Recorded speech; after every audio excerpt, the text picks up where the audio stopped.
Once again, thank you all for attending the Great Lakes Planetarium Association Conference. Thank you for being a part of our annual Spitz Lecture Gala Awards Banquet. One thing I want to say, this conference has led me to think about is I was thinking a lot about last night's talk. I don't know how many of you sit around recreationally thinking about the probabilistic nature of our universe, but one of the interesting things, of course, as he introduced Bell's theorem to us, of course, is there are two sort of answers to Bell's theorem. One is we truly live in a completely probabilistic universe, and everything is completely random and governed by the motion of particles, and anything could happen. The other solution to it is that we actually live in a super deterministic universe, and following the Big Bang, all of time and space was created instantaneously, and every moment of time has always existed, and we're just passing through them. And in such a universe, in a sense, we are destined to be here today. So I think whether or not we are here by random chance or by quantum destiny of the entire structure of the universe, we're really special and really lucky to be here together today and every time that GLPA meets. So it's a real joy to be here with all of you.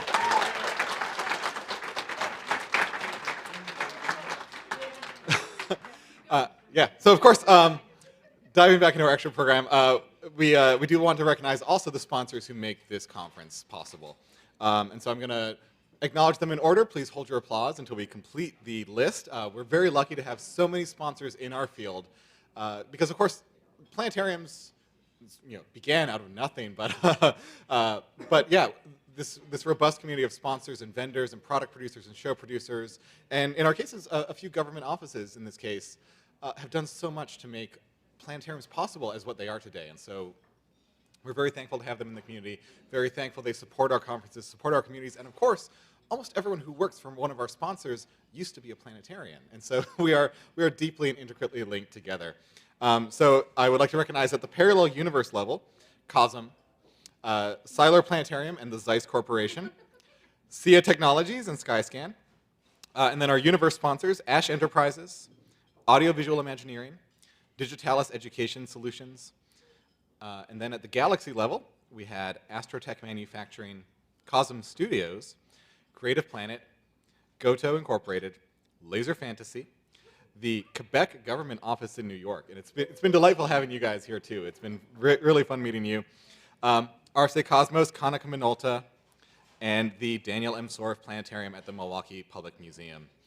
Then our solar system level sponsors this year were the Adler Planetarium, AUI, also known as Associated Universities Incorporated, Chroma Cove, Open Space, the Abrams Planetarium. Oh wait, sorry, now I'm down to the planet sponsors. At the planet level, the Abrams Planetarium, the American Museum of Natural History, and at our moon level sponsorship, the Buffalo Museum of Science, Challenger Learning Center of Orleans, Niagara, and Erie counties, and Visit Buffalo, Niagara. So thank you all for your sponsorship.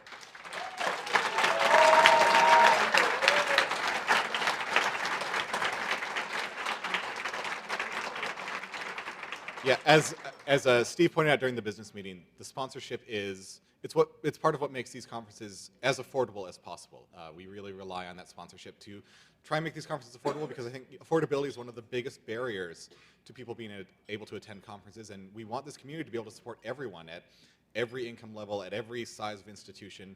And so the more affordable we can make these conferences, the more people we can bring into GLPA, and the more planetariums we can help build these connections that I think have been so vital to all of us in these rooms. So thank you to our sponsors.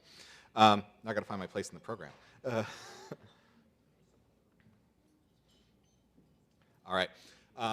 After celebrating our sponsors, the next part that we do have to move into is our remembrances for former members who have left us in the past year. It is, of course, the unfortunate reality of the motion of time that, yeah, we are a family, and some of the members of our family do pass away each year. And so I do have a list from our historian of, sorry, I got to find where I put it.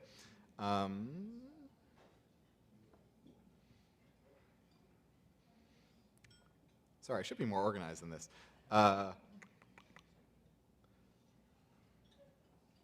There we go. Yeah, just to take a few minutes to recognize members of the organization who passed away in the last year. So we would like to note the passing of Warren Young, who passed away on February 16th of this year. Warren served on the physics and astronomy faculty at Youngstown State University beginning in 1962. He was the founder of the Ward Beecher Planetarium beginning also in 1966, and served as planetarium director there from 1966 through 2004. He retired from YSU in 2014 and continued to teach part-time until 2019. Also departed from our membership is Bob Elliott. Bob served on the faculty of the Physics and Astronomy Department and as planetarium director of the Ellie Phillips Planetarium at the University of Wisconsin-Eau Claire. The planetarium opened there in 1965. He retired in 1996. He was a past president of the Great Lakes Planetarium Association and one of the charter members who founded this organization in 1965. In addition to those two GLPA members who passed, we would also like to recognize a couple of others. I just got to pull up my list. Where am I putting everything?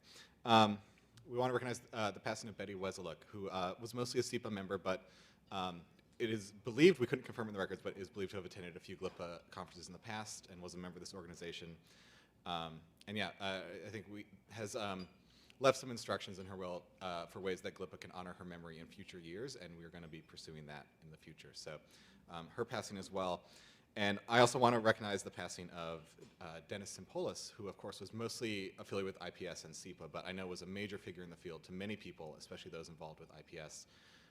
I only ever met him briefly, but he was absolutely an icon in the field to so many. So I'd like to ask we all take a moment of silence to remember, oh actually, sorry, I should ask, other than these four, does anyone know of any members or other significant planetarians who have passed in the last year? I have one. Is there a mic? Or? You can come up.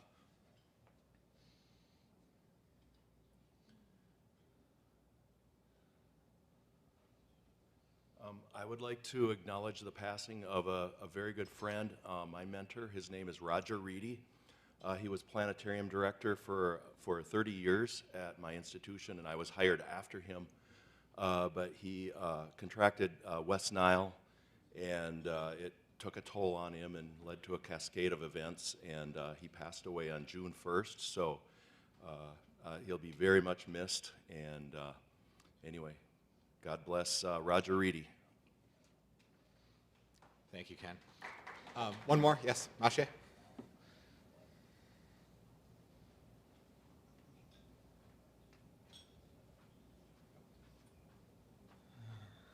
So it happened a bit more than a year ago. It was July, end of July last year, and maybe you saw the dedication in the Magic Globe. Our main animator, sorry, it's still hard. Our main animator was coming to meet us in Warsaw to go to Brno Festival when we won the first award. And he had an Uber accident half a kilometer from us, and we could see the whole thing. So he passed away. He was 29 years old. His name was Michael. I had the pleasure to tell his girlfriend what happened, and it was really hard. But he's been a great and very positive guy, and he gave his heart to this movie. This teddy bear, like with the plate, that was his idea. His very positive energy. So just wanted to let him know. He spent the last moment of his life, professional one, working on this movie. So that feels special. God bless Michael.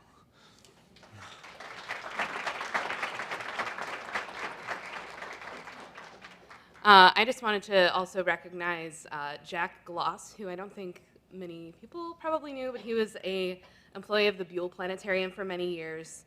And over the past few years, he had kind of declining health, but he always was very dedicated to his love of giving star shows and educating people. And in a short stint in a hospital one time, we heard about how he would always be practicing his stars over Pittsburgh with his nurses.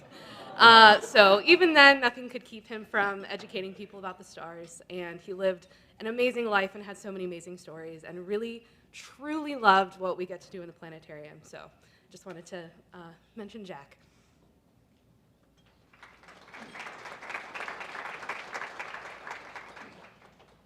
I'd just like to take a moment to recognize the passing of Dr. Eric Carlson, astronomer from the Adler Planetarium, for many, many years. Eric passed away at the age of 93, which is not too bad. but we will miss him dearly, and he would have loved to have seen everybody here tonight. So.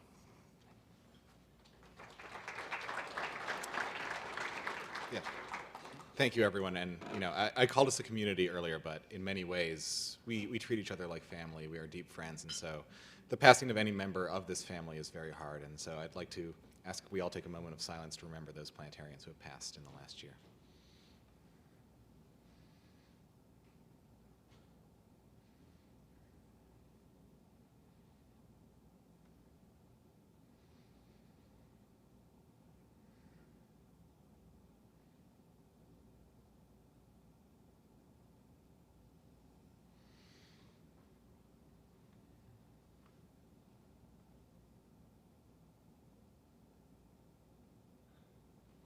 Thank you very much, everyone. And thank you to all those planetarians who have, and astronomers and other professionals in our field who have given their service to our organization and others to lift up all planetarians and improve this field so much. We're deeply thankful to everyone who has ever been a part of our community and our family. But it's always hard to pick the program back up from that moment. If we do live in a super deterministic universe, at least we can always be content that all the moments we have with those people always still exist. As we move on from that memorial, now is the time for the awards portion of our banquet. It's a really special time when we get to recognize the members among us who have done so much for our organization. Oftentimes, over many years, we want to recognize their contributions. And so we will progress through our awards in sort of order from the most minor award to our significant ones. So to start with, I would like to induct new fellows into our organization. And once again, let me find the right page with my list of awardees. You want to slip them out, Paulette?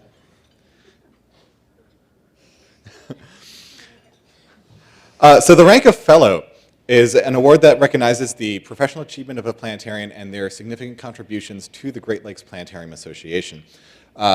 This contribution often takes place over many years. We require at least 5 years of membership to be awarded this. And a variety of significant contributions to GLPA, whether it be excellent papers furthering our educational understanding of the planetarium, or through service to the organization directly.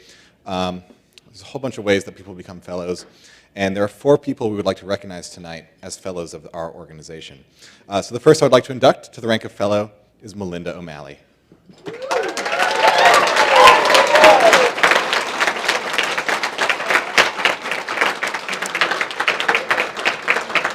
And if you'd like to join us up at the podium, Melinda, oh, there you are, you're behind the...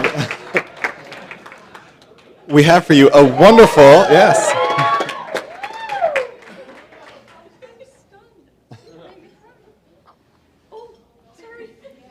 And don't get too excited. Unfortunately, due to a printing error, these are empty envelopes. We'll get you the actual certificate tomorrow.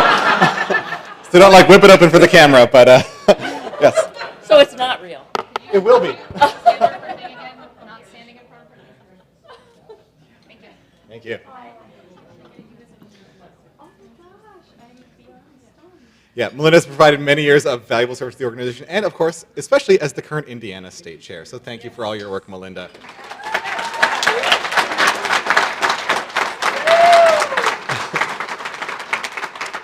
And speaking of people who have served in the office of State Chair, our next award for fellow will go to Mary Holt.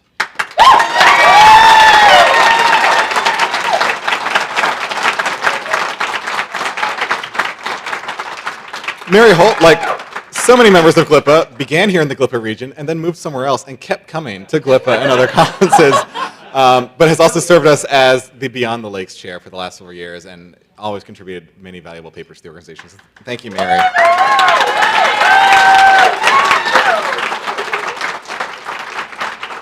And then one of my favorite things about being on the executive committee is we're a very sneaky bunch. While we try to avoid giving active awards to members who are currently serving on the executive committee, there are 2 members whose contributions stood out, and so we did want to recognize them this year. And so another fellowship award will go to Steve Crawford, our current development chair.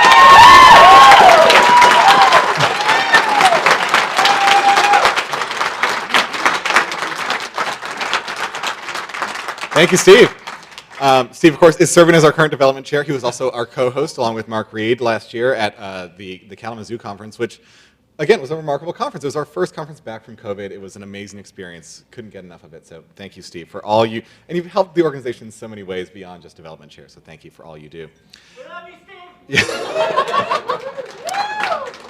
Our final fellow award of the night goes to someone who is serving GLPA in multiple capacities tonight. It goes to our host and president-elect, Mark Percy.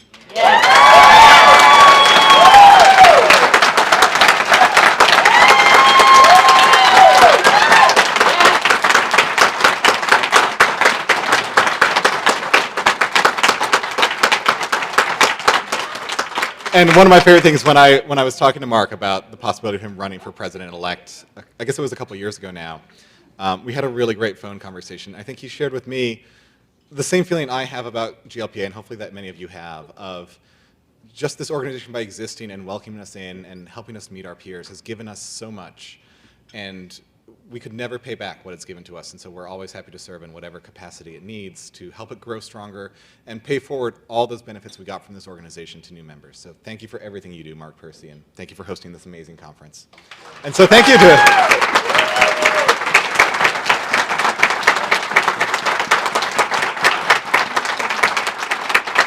So congratulations to all of our fellows. Thank you so much for your service to GLPA. And hopefully it doesn't stop now. You got to keep coming back and earning more awards. But yeah, thank you all for everything you do for us.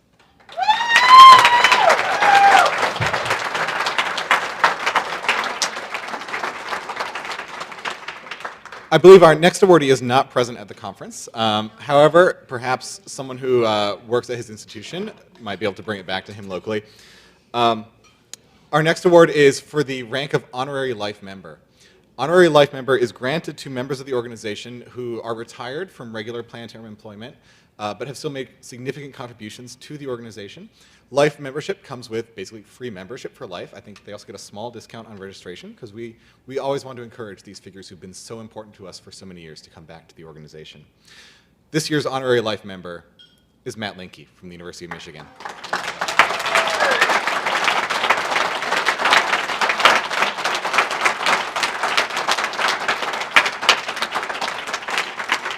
I think as some of you may know, his planetarium was actually my first planetarium I ever got to go to and see. The University of Michigan Exhibit Museum was under renovation for many years. Matt was committed to seeing it through the renovation and opening of the new museum, and then finally took his long-deserved retirement. So our big thanks to Matt for everything he's done. We have one more award tonight. I think once again, the individual we are awarding is not in the room, but deserves this award so much.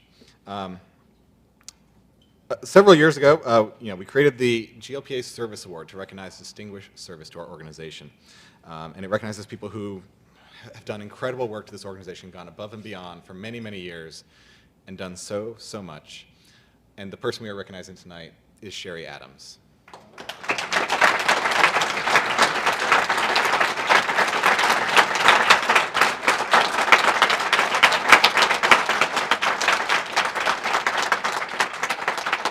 And Sherry Adams is one of the most absolutely incredible people I've ever met.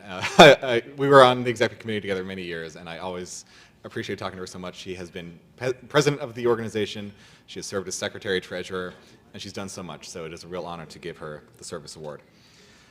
Those are all of the formal awards we have this year. Let me just check my list of everything again, make sure I'm on track. Yes, perfect. As you might know, we do have two other awards that we can give out. We also have the Mentor Award. There were no nominations for Mentor this year, although we are an organization rich in mentors, so please do always keep in mind you can nominate your mentor or an individual you've seen mentor or other individuals anytime.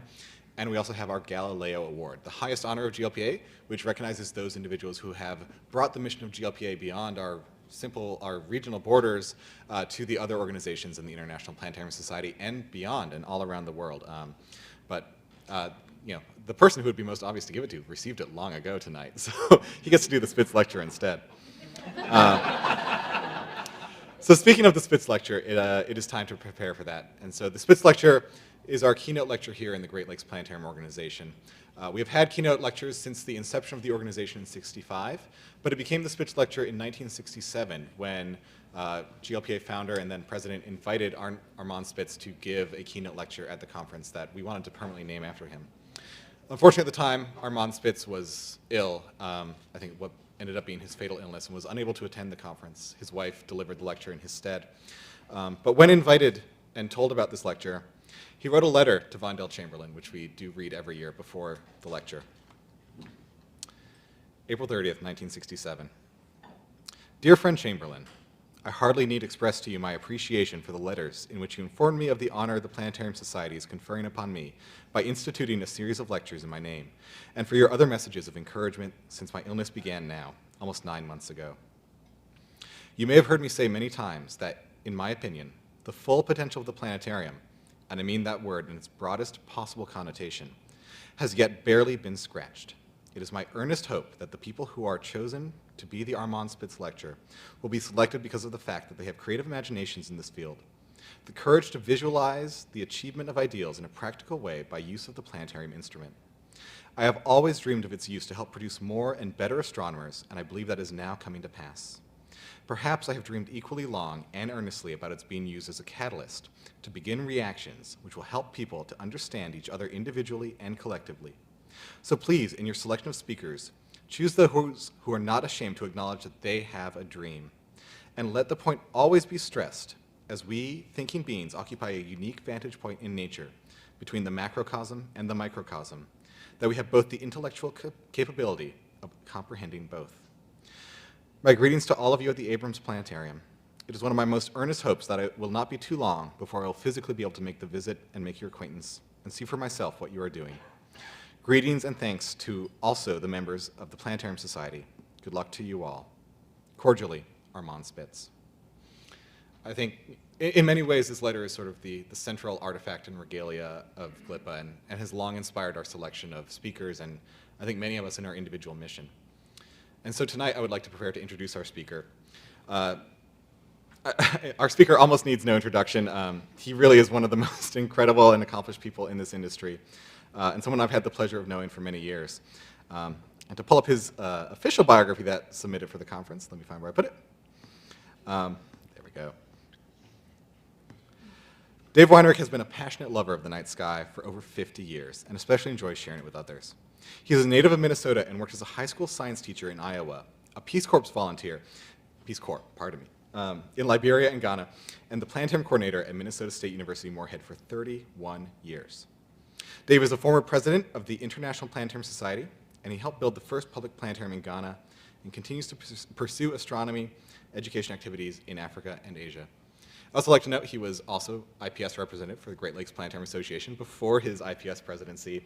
And I had a really lovely conversation with Dave earlier in the conference where he really does cite GLPA as very instrumental to the beginning of his career. He's been an incredible person every time I met him, and just looking for a few words to say, I was looking back at some of his IPS president's messages in the old newsletters, and I don't want to take any words out of his mouth because they were all so amazing, but it was a reminder of what a touching and heartfelt and inspirational individual he is, and I'm really looking forward to this lecture. I think there's nothing more I should say other than to invite Dave up, and thank you very much for being our Spitz lecturer this year.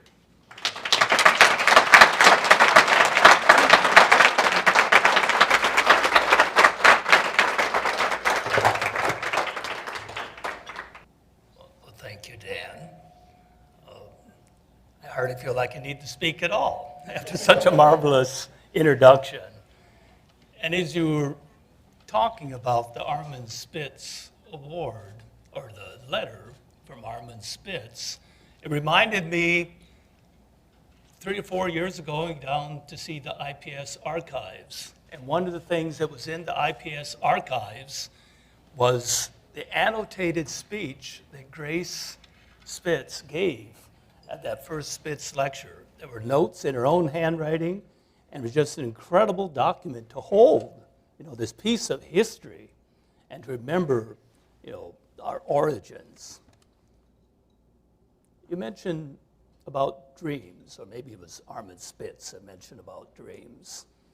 I had a dream. Or maybe I should call it a nightmare. It was last Sunday evening. And in my dream, I was at the conference. And the conference was just getting started, and breakfast the first day had been completed. And they got up and said, okay, we're having the Spitz lecturer, Dave Weinrich. And I said, what? This isn't Friday. And they said, well, we changed the schedule. Didn't you know that?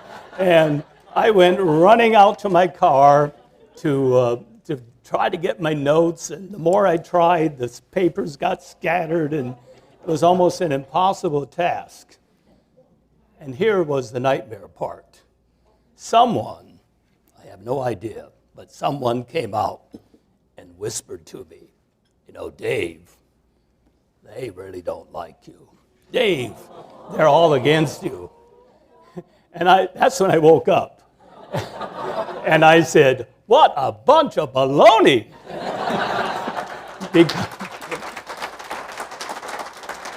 Because I know that all of you are friends and colleagues, and I know that and feel that. And we're part of a family, as Dan and so many other people have mentioned. We're part of a family, a worldwide family.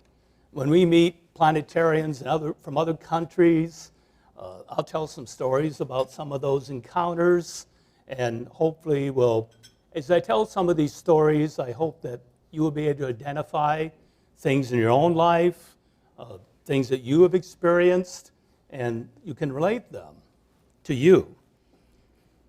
The magic of storytelling. I'm just going to share one slide about a few years ago at Minnesota State University Moorhead. We had a program where some Native American storytellers had a program where they told stories and taught crafts. So they came into the classrooms of a Native American school nearby, and as they taught the students how to make the crafts, they were telling stories about the sky and about the universe, origins of the universe, and so forth. And they had me come and teach lessons about the sky to provide some context about planets like Venus. And one of my favorites, you can see at the upper right, is a depiction of a story that was called The Star in the Cottonwood Tree. And if you cut a cross-section of a cottonwood branch, you will see a little star in there. So the Lakota had a story of how that star got in there. And it was basically that the star was wandering around and it found a village that it really liked. But it didn't want to alarm the people by being too close, so it decided to go and hide in a tree, in the cottonwood tree. So it's always close to this village that it admired.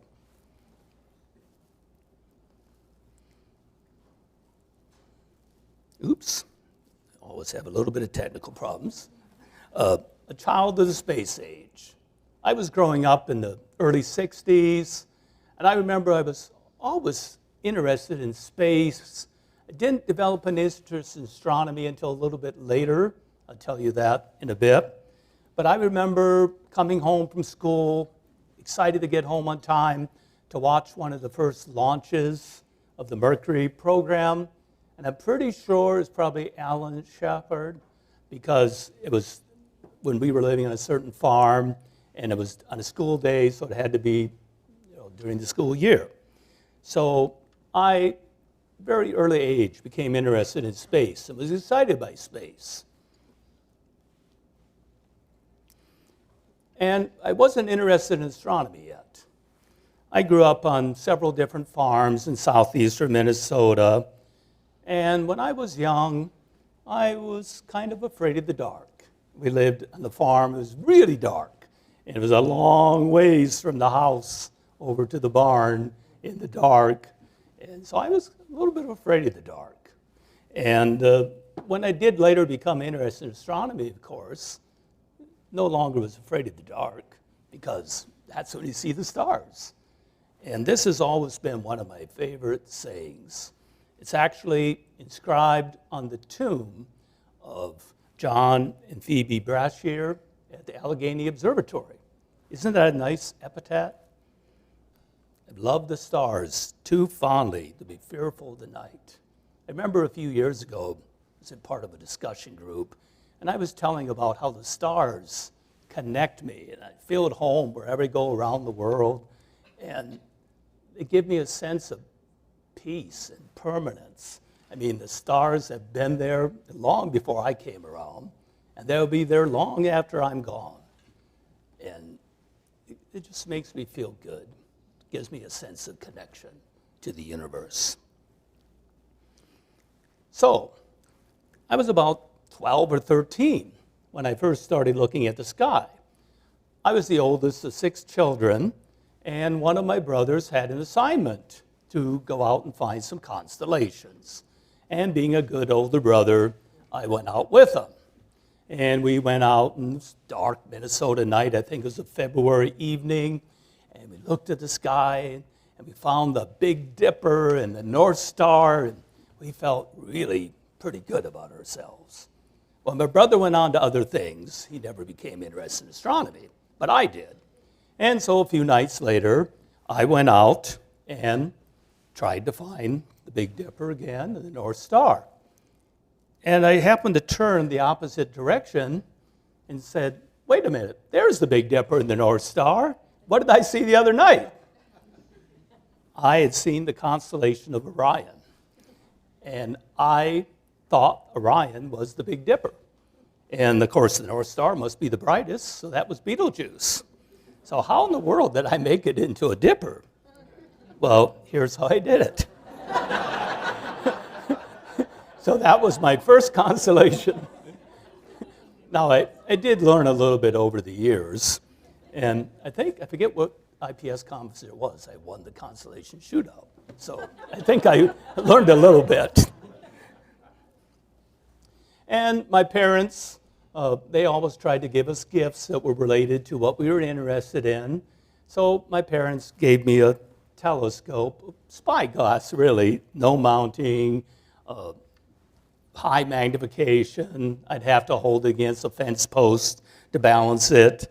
So, but I used it and saw a lot of stuff. I mean, if you're interested, you can find an awful lot of stuff with just a pair of binoculars. And then it was about 1966, and I was interested in astronomy, and some of you might know about the great meteor storm in 1966. Storm of the century, the meteor storm of the century. Well, the night before, we lived on a small farm. The night before, I'd been sick. So the next morning, normally be up before dawn, but my dad let me sleep because, I'd been sick. And then after I got up, after the sun was up, he told me about this storm. He didn't know what it was. And I said, Dad, you let me sleep through this wonderful event. And I never let him forget that. I'd always tell him stories about, you let me sleep through the storm of the century. And a few years ago, some of you are probably aware of the photon connection, a term originated by Jim Mullaney in Pittsburgh, I think, Buell Planetarium. He still writes occasionally for Sky and Telescope. And he convinced me, told me, and other people, of course, about how when you look at a star, you're connected. The photons of light travel for decades or hundreds of years, and they strike your eyeball. There's a connection. You're connected to the universe when you're looking at stars and galaxies.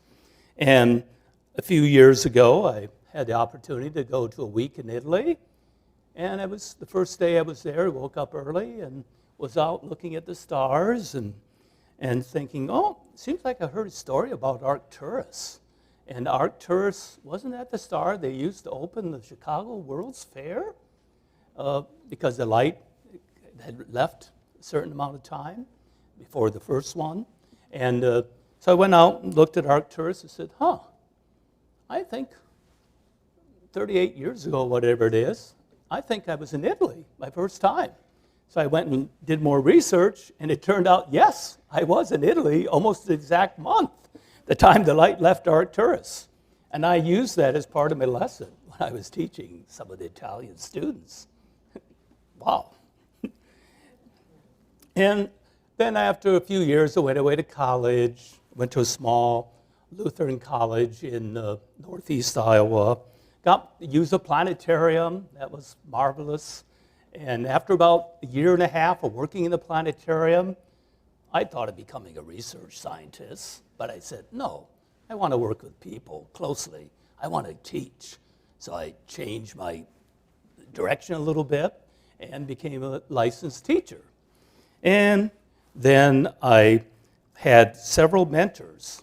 The planetarium director there at Luther, Dr. Emil Miller. And when I was looking through some of the historical materials from IPS a few years ago, I got a pamphlet listing all the people that attended the CAPE meeting, and he was one of them. I never knew that, even though I was in college at the time. He was at the CAPE meeting. That led to the formation of IPS. And then I had the honor of student teaching under a guy that used to run some of the Spitz institutes, Howard Schriever. And I did half of my student teaching under him. And he gave me a lot of my philosophy about planetarium programming. He would come when we were waiting for a group of fourth graders, and he'd be rubbing his hand, oh boy, oh boy, oh boy, this is going to be so much fun. And you can have fun when you're doing science. And I've had that philosophy ever since. Science doesn't have to be boring. Planetarium shows don't have to be boring. They're fun. You can have fun with the kids. And I taught at West Point, Iowa. My first job, in fact, I have to share this. For many years, I didn't talk about this much, but my first job, the first year of teaching, I had a horrible time. I didn't know how to discipline. And by the end of the year, the principal told me, you can either resign or get fired. But failure, isn't that big a deal, really? I mean, you just go on and try something else. I mean, how many times did Edison have failures before he invented the electric light bulb? So I came to a point a few years ago, I'm not ashamed to say that I was fired from my first job. No, it's just a learning experience. But even when I was at West Point, I still I was happy teaching, but still had some discipline problems. And so that leads me to the framework around which I've structured my speech. In 2005, Steve Jobs gave a speech, commencement address at Stanford, entitled, How to Live Before You Die. And the first point that he made, connecting the dots. You can't connect the dots looking forwards. You can only connect them looking backwards. So you have to trust that these dots will somehow connect in your future. You have to trust in something, your gut, destiny, life, karma, whatever. Believing that the dots will connect in the future will give you the confidence to follow your heart. Follow your heart, even when it leads you off the well-worn path, and that will make all the difference. Now, I didn't know that back when I was a teacher and so forth, but I can see, looking back, connecting the dots, that that's what I did. I didn't follow the well-trodden path. My family sometimes thought I was crazy. And in about 1976 or 1977, I was applying for a few planetarium jobs. And one particular one in Hutchinson, Kansas, and what later became the Cosmosphere, I didn't get the job. And the person that got the job, I've never met her, but I'm going to meet her next week at the 50th anniversary of her planetarium in Moorhead. She worked at the Moorhead State Planetarium. She got the job. Mary Jane Butler, later Mary Jane Dodge. She rose quite high in IMAX. I think she still works for IMAX, very prominent. So she got the job. So again, failure? No, not really. When I look at my life now, I say, well, what I would have missed if I would have gotten that job in 1977. I'm glad I didn't get that job, because if I had gotten that job, I never would have had the rich experiences that I had the next 4 or 5 years. And some of you already know what those experiences, well, Dan mentioned it even. I became got the travel bug and decided to apply to the Peace Corps. So I applied to the Peace Corps thinking, I probably won't go, but it doesn't hurt to apply. So I applied, and they were supposed to, the University of Iowa was going to get a replacement for me when I was gone, and I'd get my old job back. But eventually they said, no, we couldn't find anybody. But by that time I was committed.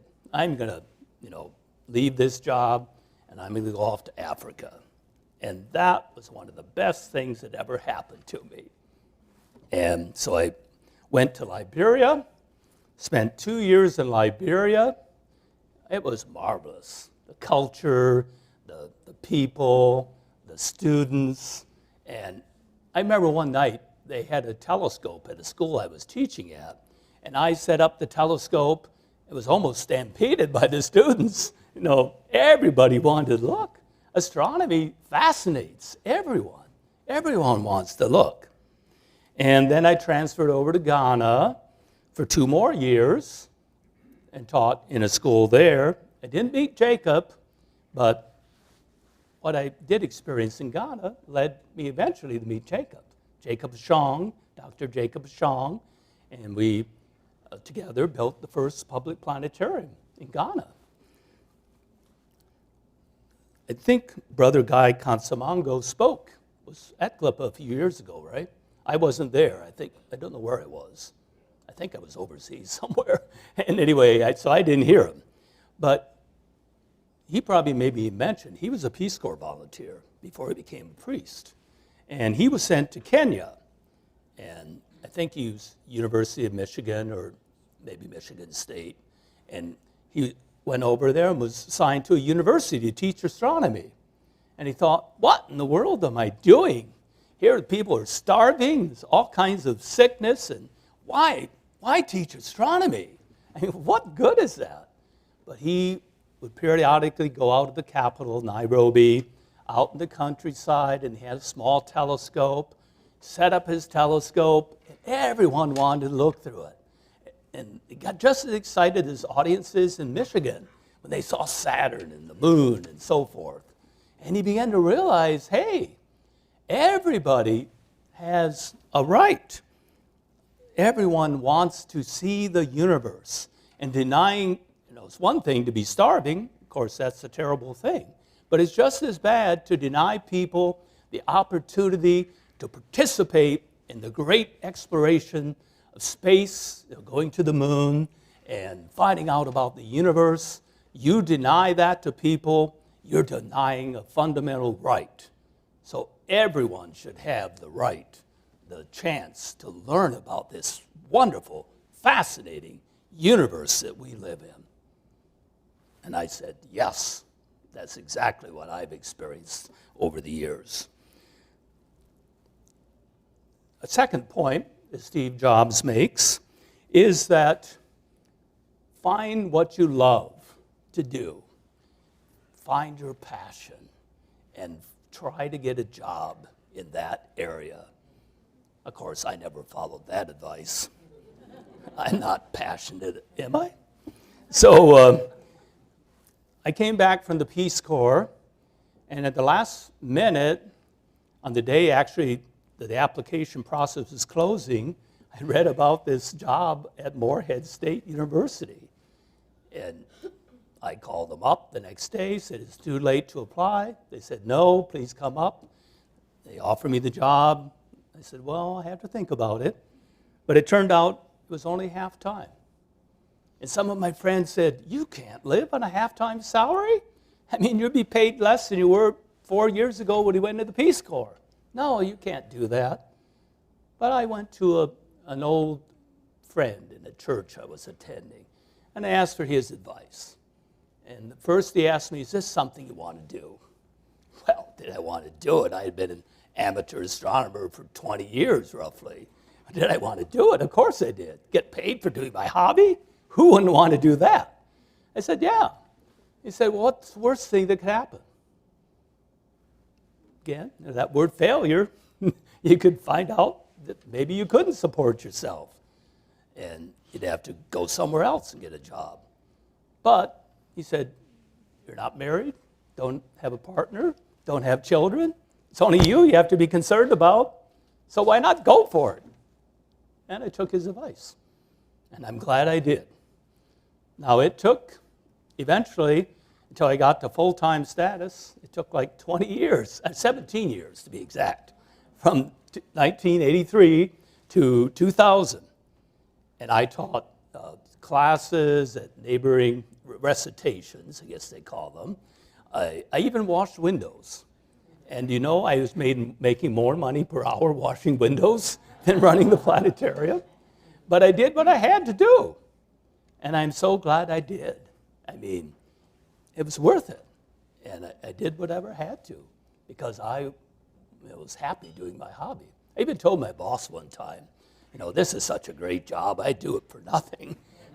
But I said, please don't tell the administration that. And so, you know, find something that you love. Find a passion. Be passionate about life. Be passionate about your job and what you do. So passion. Let's see what happened to my slide there.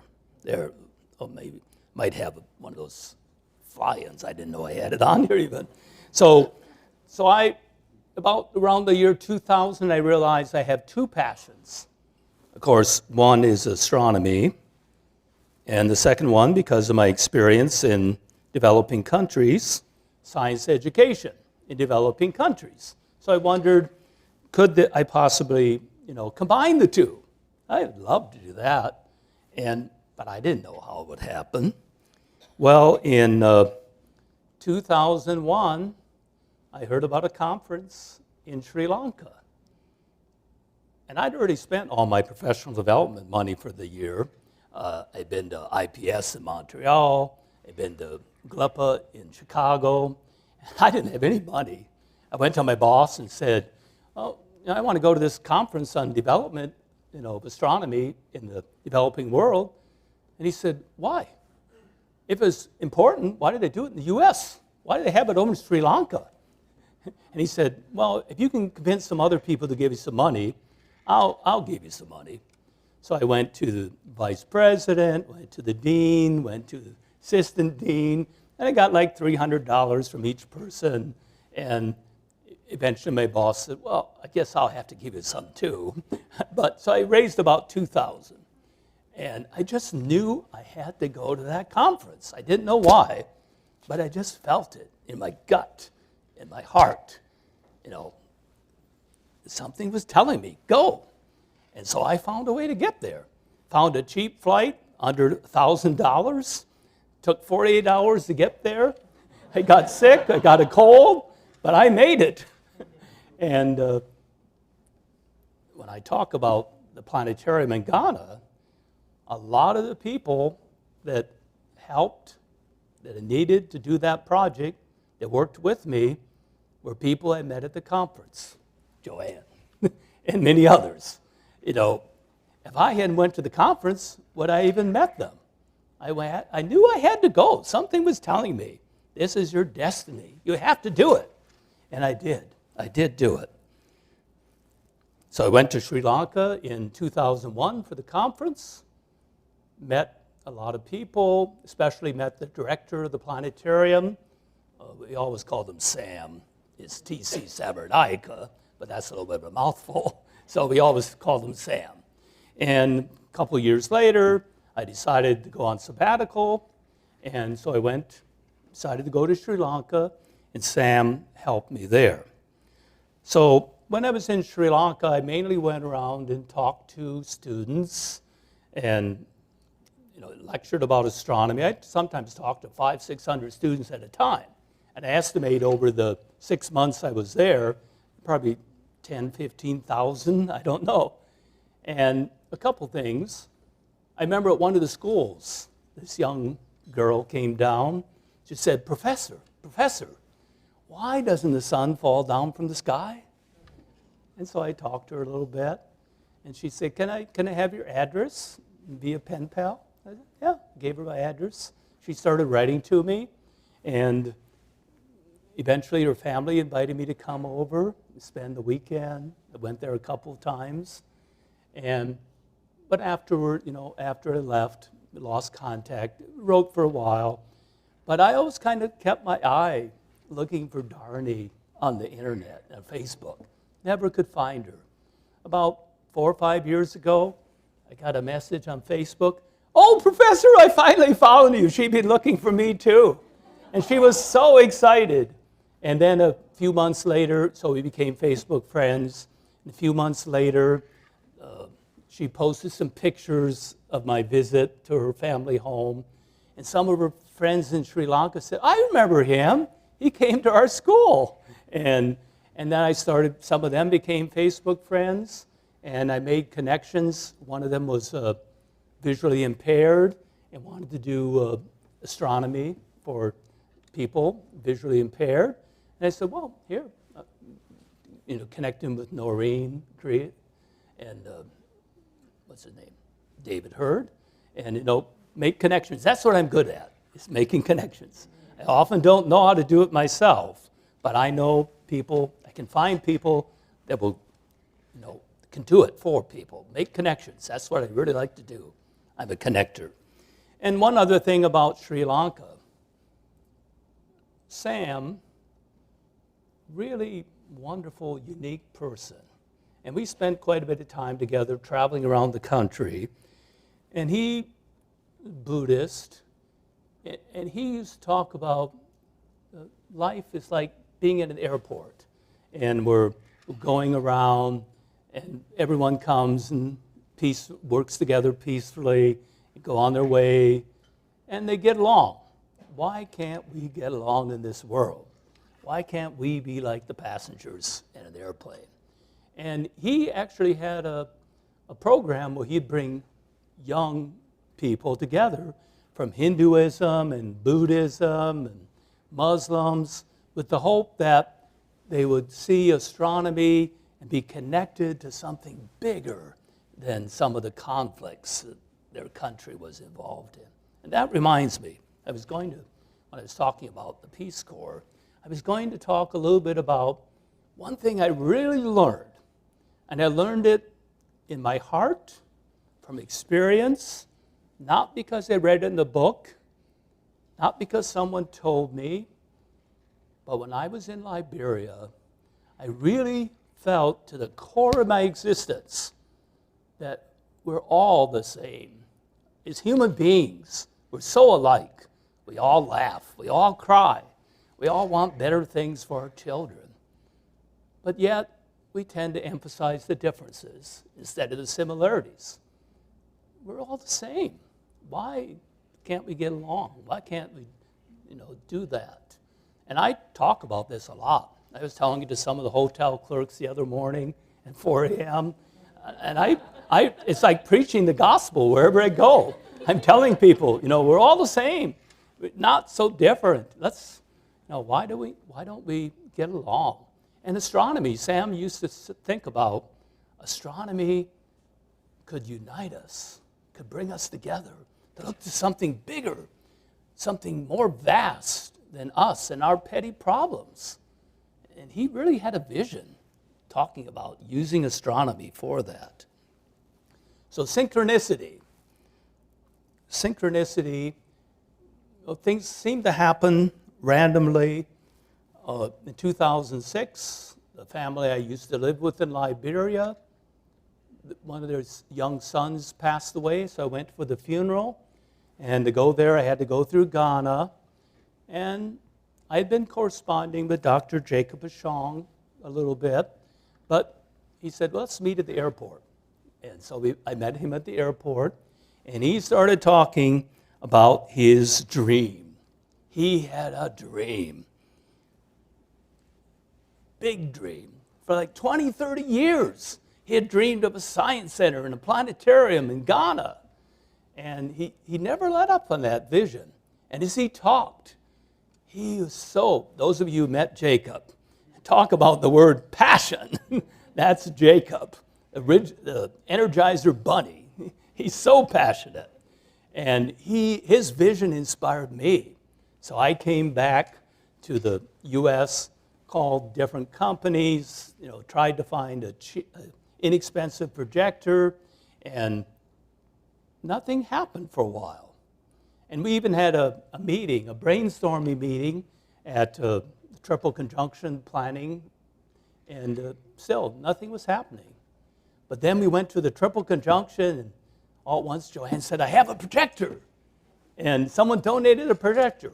John Elbert from Baton Rouge there's a projector for Ghana. But because I'd worked in Ghana, I knew that you can't just give it to them with no strings attached. They have to have investment. They have to be involved in the project. So I said, okay, Jacob, you can pay for the shipping. We'll provide the projector. You pay for the shipping. You build the building.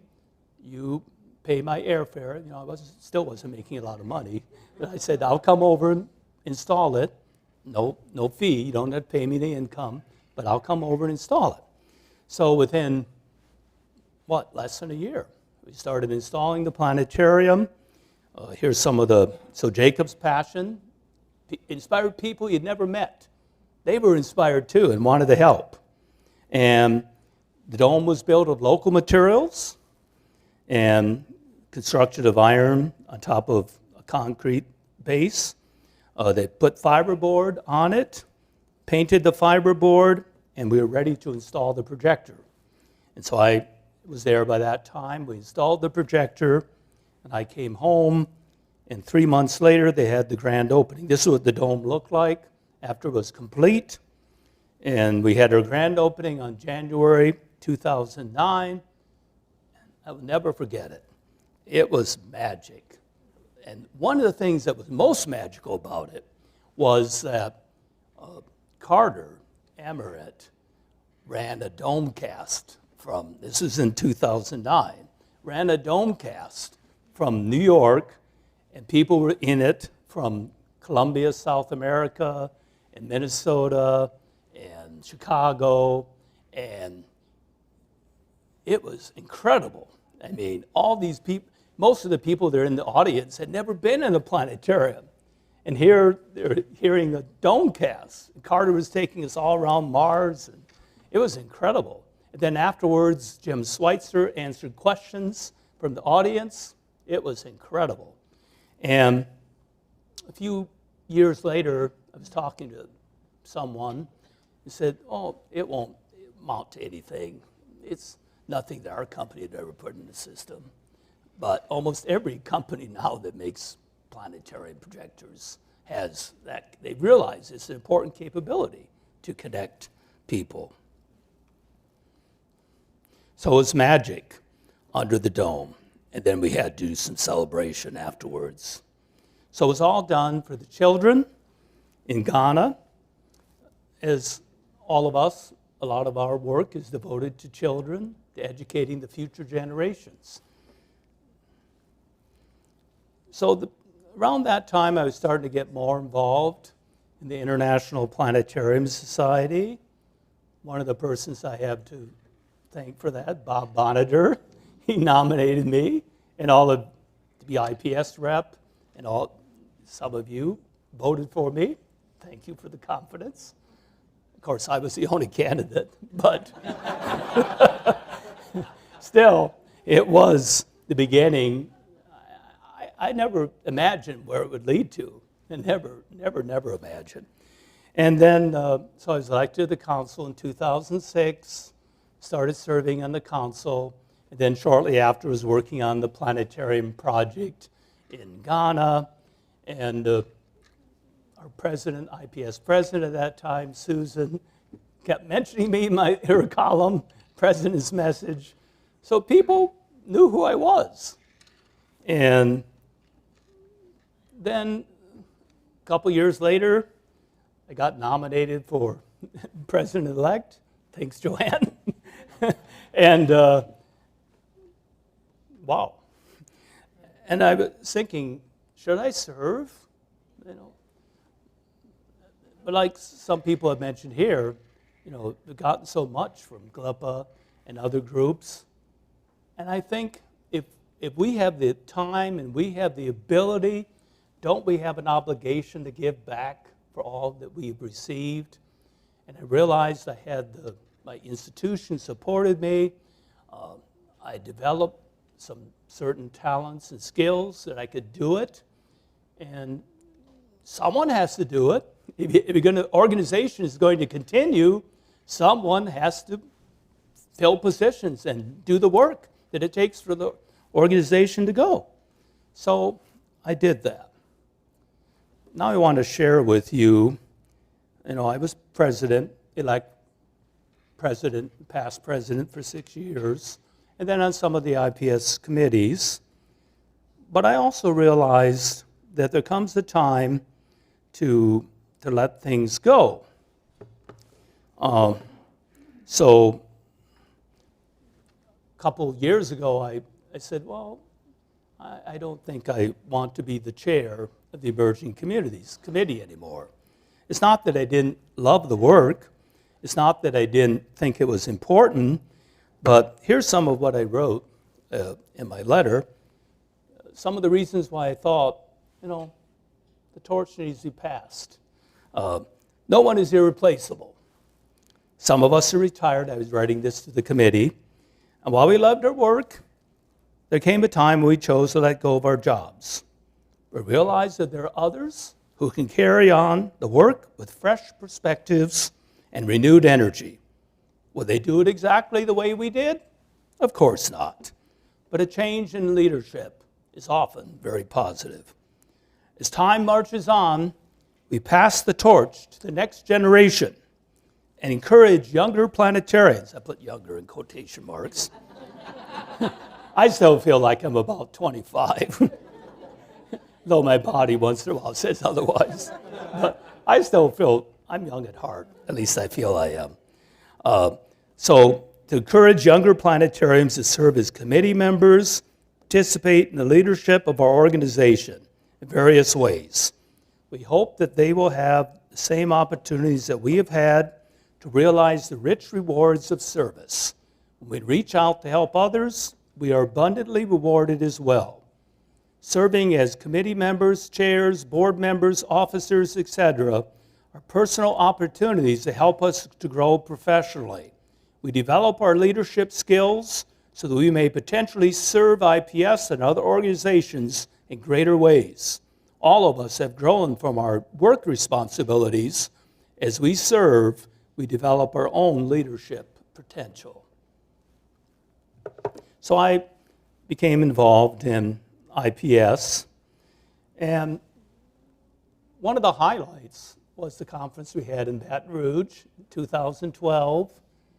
I really tried to promote, as Dan was talking, he does too, and GLPA does, a friendly family approach.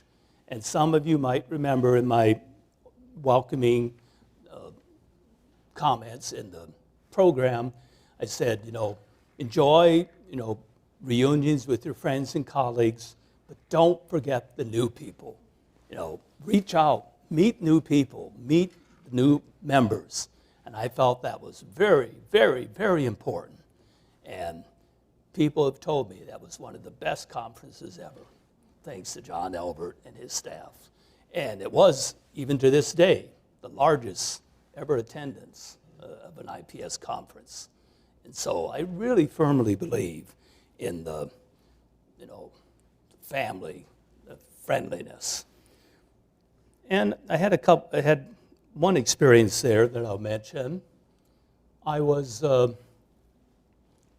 during one of the sessions, and one of the Indian delegation came in, and I'd been to India. In fact, I'd been to his planetarium and warmly welcomed. And he came in, the presentation had just ended, he walked in, and he walked to the back and put a garland of flowers around my neck, draped a cape over my shoulders. And I realized, I'd been in India, in Sri Lanka. He was not honoring or praising Dave Weinrich. He was honoring the office of the IPS president. And I realized that, and it was very humbling. And I want to mention one other thing that I just thought of now. When I was in Sri Lanka, one of the greatest honors that a child or someone can do to an elder and Sam described how his daughter, and she was going to college, and he would take her to the bus station every day, and she would get down in the dirt and the mud of the bus station, and she would grab his ankles on her knees and hold his ankles, and that's a symbol of respect. So as I was leaving Sri Lanka when I was on sabbatical, we had a farewell program. We were late, this often happens, and so there's only 5 or 6 students left. I think they were all girls, and so I, said a few words, and they had a, ceremony. But at the end, they all came up to me and knelt in the grass in front of me and grabbed my ankles. Wow, I felt greatly honored, greatly respected. That's a tradition in their part of the world. So again, when this Indian delegation, when the Indian IPS member did this, he was honoring the office of the president. He wasn't honoring me. And then another really highlight of my time was when we took the IPS council to Russia for our council meeting. And again, it was something that just said, you have to go here. And that I noticed that the Russian affiliate was kind of drifting away. A lot of times representatives wouldn't come to the meetings, and we weren't getting affiliate reports. So I felt it was important to go there. And we just had the most marvelous, wonderful, magical time. I know many of you were here. We're there for that meeting. And the highlight of the whole meeting for me, our host, Sasha, or Alexander Serber, loved to do karaoke. And so the final night, and we were combined with some of the Russian members, we went to a karaoke restaurant and sang. So he got up and sang a good song, and I had to get up and reciprocate. I'm the president, I have to reciprocate. So I got up, and when I said the song I chose, those of you who were there know, Imagine by John Lennon. And as I sang that song, I was thinking of all the IPS members around the world. I just felt like I was connected with everyone. And I was, imagining what the world could be like. And it was a real moving moment for me. And then, finally, when we had the meeting in Beijing in 2014, I wasn't planning to go. I mean, I was past president, my term was almost over, but then we had a crisis in the leadership. Our president-elect resigned, and I just knew, again, I had to go. I had to scrape together the money to go. I just had to go. And I went there and talked to a lot of people, and I'm glad I went. I mean, it gave me some peace. And then we did get some good leadership. I mean, we had good leadership already, but I'm saying that the crisis was averted, and IPS went on. And over the years, I've seen, especially Vision 2020, and so much growth. And I have to relate a comment that Dan made after a GLPA conference. He talked about what a great conference it was, and how that GLPA is no longer your grandfather's GLPA, which is right. Young people are getting involved, really enthusiastically. And then you said, and just if IPS would get the message too. And I wrote Dan back, and I said, yay, I agree, 100%. And it's happening. IPS changed. I mean, you look at the leadership, Michael coming up, and other younger, let's say younger again, in quotation. Not that you're old, Michael. I'm talking about myself. And so we're seeing the torch being passed to a new generation. It's wonderful. It's marvelous. I feel a lot better about the future of, especially I was so much involved in IPS. I feel a lot more confident about the future of IPS. It's going to continue to do wonderful things, and that's great. But in Beijing, there were two things that really emotionally impacted me. In fact, I was leaving as past president. At the bottom right, you can see me giving a farewell message. Kind of looked like an evangelist there, talking.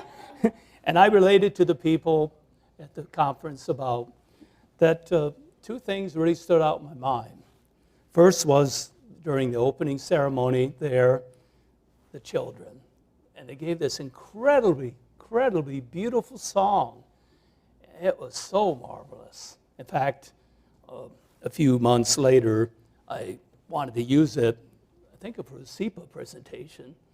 And one thing I learned is, well, even before I was IPS, sometimes you have to delegate. I don't know how to do a lot of the technical stuff, but I do know people that do. So I said, Jack, Don, can you please help? And Jack was in the middle of his retirement. He was like having a ceremony that week, but Jack got it done. And he sent me the edited 2-minute version. People like that, they may not be in the front lines. They're not the people that everyone knows, but some of those people, if you knew what they did behind the scenes, they are so valuable to the officers and other people in their organizations. And the second thing that really impacted me was just a small comment. David Eicher, the astronomy editor, was there as a guest speaker. And during one of his, I think it was just kind of a side note, he was talking about the Starmus Festival. I think some of you know what Starmus is, music and astronomy. And he made kind of a off-the-cuff comment about Neil Armstrong had been there a few years before. And Neil was a person of few words. It wasn't, but he said something that really kind of touched me or impacted me. He said, and I'm paraphrasing, he said that as the 20th century has been the century of technology and improvement in technology and space and so forth, is known for that, development of science and technology, is his hope the 21st century be known for the advancement of the human character. And I think that's something that we as astronomers can help with. Get people to look at something greater than the petty, foolish, many times problems on this earth. There's something bigger out there. There's something vast. We're part of it. We're part of the universe. It's not just that we look at the universe. We're part of it. We're the universe. We're included in the universe. And then I just want to briefly mention the work that Susan and Chu are doing in Kenya, and that they have a dream too, and they want to build a planetarium. And if any of you have met Susan, another really enthusiastic person, when you meet people like that, you meet them here, I met several of the new people here, wow, you're so enthusiastic. And you just energize me when I talk to you. And thank you. And Susan and Chu are so excited and enthusiastic. And when you see people like that, you get excited too. So to me, that's a good reason for being part of an organization, be part of GLPA, be part of IPS. And I'll just put this up here for a moment. This is their plan to build a Cosmic Hill Observatory. They haven't been able to do it yet, some of it due to the pandemic. And I went over there in 2017 and visited them and looked at their location and so forth. But they're doing so many interesting things. They made a dome of bamboo, and we're all ready to start doing programs. And then COVID hit, and they couldn't bring people in. But then they found a way to elevate the dome and bring fresh air in the bottom and spell it out the top, and they can do planetary programs with lots of ventilation. So they're really exciting, enthusiastic people too. So the last point that Steve Jobs made, again, I think very important. He said, your time is limited. Don't waste it living someone else's life. Have the courage to follow your heart and intuition.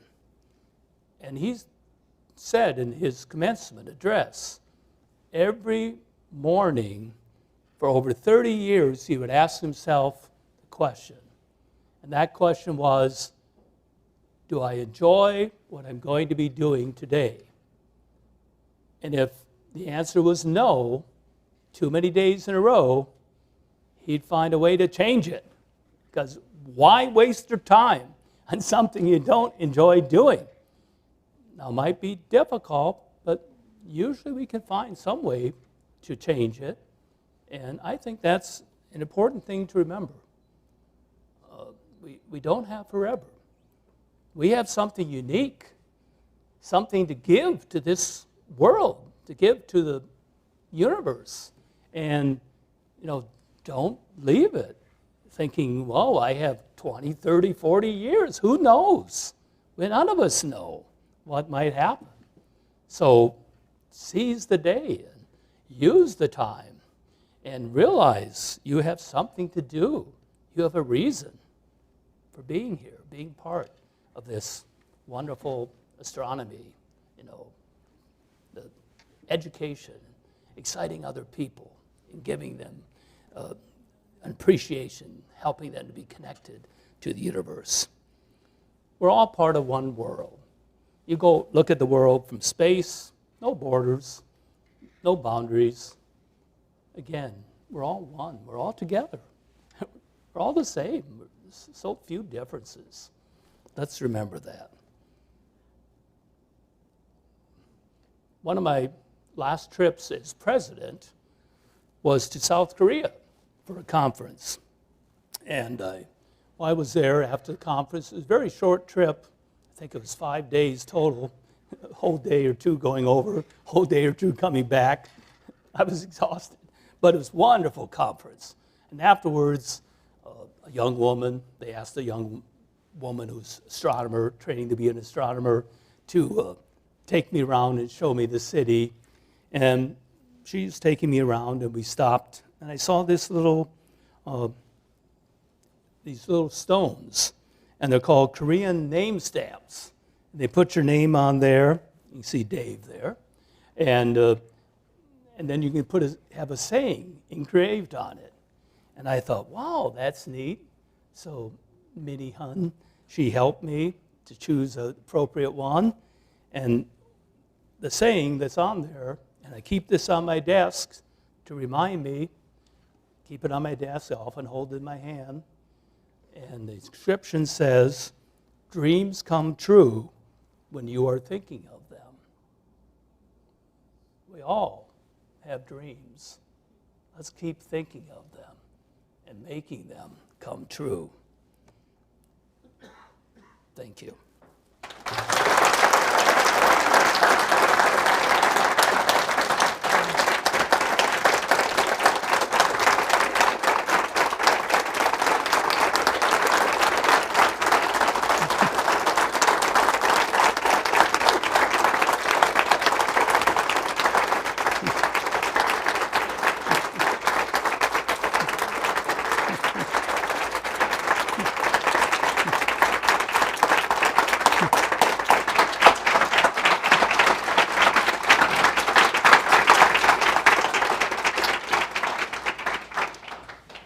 Thank you, Dave, for so many inspiring words. And I guess the reminder also that for all the wisdom you can actually accidentally dispense, occasionally saying stupid things, people will remember you for that too, in my case. But of course, the Spitz lecture is just a moment in time, but we do always want to remember our Spitz lecturers by presenting you this plaque. So for you, Dave Weinrich, our 2022 Spitz lecturer, thank you so much. And